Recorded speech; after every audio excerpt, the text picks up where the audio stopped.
안녕하세요. 그날의 사건 사고 구자입니다. 2012년 3월 최모고는 유치원을 졸업하고 들뜬 마음으로 부천의 한 초등학교에 입학하게 되는데요. 하지만 입학한 지 얼마 되지 않은 3월 12일 같은 반 여학생에게 얼굴을 연필로 찌르고 옷 두 벌에 색연필로 낙서를 하는 등 굉장한 말썽쟁이였다고 합니다. 그래서 학교 측은 학생폭력 자치대책위원회를 열게 되었고, 최모군 부모는 그 문제로 홈스쿨링을 한다면서 4월 30일부터 학교에 출석하지 않았다고 합니다. 당시 최모군의 담당교사가 굉장히 이상한 느낌이 들어서 최모군 어머니에게 왜 아이가 학교에 오지 않냐고 전화로 물었지만, 최모군 어머니는 대안학교에 보내거나 집에서 가르치겠다라며 일방적으로 전화를 끊었다고 합니다. 담당교사와 학년부장교사가 두 차례 최모군의 집으로 찾아갔지만 결국 아무도 만나지 못했다고 해요. 이 일 이후 당시 최모군의 담당교사는 최모군의 사건으로 인해 극심한 스트레스를 받게 되고 결국 반학기를 남겨두고 휴직을 했다고 하는데요.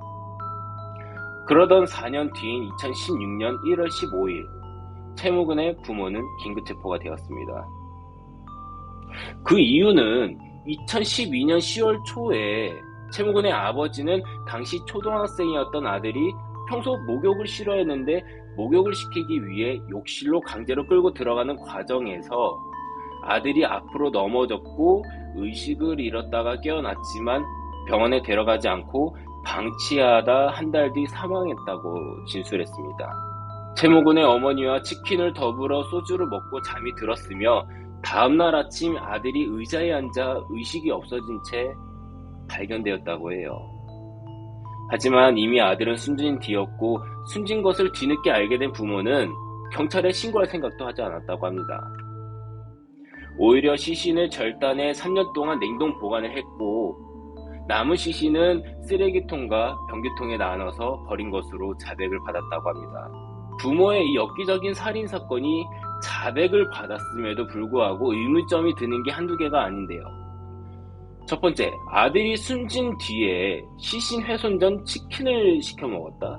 경찰 조사에서 아들이 숨진 날짜를 기억하지 못해 2012년 11월 초라고만 진술한 최모군 아버지가 치킨을 주문한 사실만은 정확히 기억했다라는 것도 좀처럼 이해가 되지 않는 대목입니다.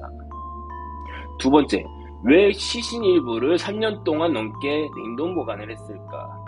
2013년 3월에 부천의 집에서 인천으로 이사를 할 때도 시신을 그대로 옮겼습니다. 게다가 경찰 수사가 시작되자 시신을 외진 곳에 버리는 거나 묻는 행동 대신에 지인에게 이삿짐이라고 맡기기도 했고요. 부부는 시신을 밖에 버리면 신분과 범행이 쉽게 발각될까봐 걱정돼서 냉동고에 보관했다라고만 진술을 했지만 이 진술은 좀 이해가 되지 않는 게 이미 냉동 보관을 하고 남은 시신을 쓰레기통과 변기에 나눠서 버렸고 일부는 밖에 유기한 전황도 확인됐기 때문입니다. 최모군의 아버지는 아들의 시신 중 손목과 발목 부분은 쓰레기통에 버렸고 피부와 장기 조직은 변기에 버렸다고 정확히 진술을 했는데 신원을 특정하기 쉽지만 상대적으로 부패가 빨리 진행되는 신체 부위들이라고 합니다.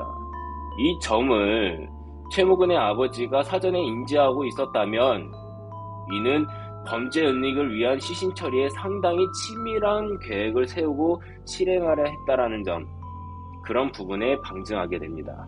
자, 세 번째, 아버지의 산수 폭력을 정말 아무도 몰랐을까? 아버지는 평소에도 아들을 자주 때린 사실이 드러났지만 그동안 아무도 이런 범죄를 눈치채지 못했다는 점도 쉽게 이해가 되지 않습니다.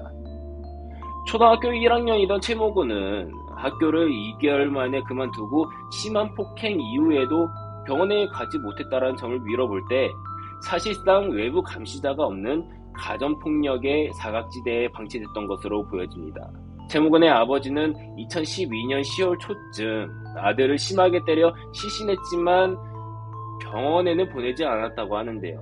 경찰은 최모군이 당시 병원에 간 의료 기록이 전혀 없고 학교에서도 채모군의 학대 정황은 물론 정확한 소재마저 파악되지 않았습니다. 채모군의 아버지는 징역 30년, 어머니는 징역 20년을 선고받았다고 하는데요. 또 2012년 4월 이후에 당시 학교 행정실에서 채모군의 집으로 출석 독촉장을 2차례나 보냈다고 합니다. 채모군이 살던 곳의 주민센터에 장기 결석하는 학생이 있으니 출석을 독촉해달라는 공문을 보낸 게 전부였다고 해요.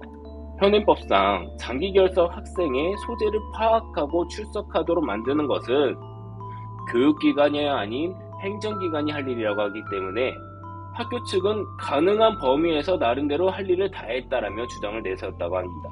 하지만 주민센터는 학교로부터 고문을 받았지만 어떻게 된 일인지 학교에 어떤 답변도 보내지 않았다고 합니다. 학교 측의 주장이 사실이라면 주민센터의 안일한 대처가 사태를 크게 키운 셈인데요. 결국 부천시가 문제 주민센터에 대해 감사에 착수를 했고 실제로 해당 주민센터는 학교 측의 요청을 묵살한 걸로 확인이 되었습니다. 경찰은 주민센터 담당자 1명을 직무유기 혐의로 불구속 입건이 되었고요. 이 사건 이후 정부는 긴급 사회관계 장관회의를 소행했고 장기 결석 중인 아동은 총 220명으로 조사되어 그중 112명에 대해 방문 조사를 했는데 그중 12명의 소재 파악이 안 된다고 합니다. 사각지대에 숨겨진 가정폭력이 우려될 가능성이 굉장히 높다고 합니다.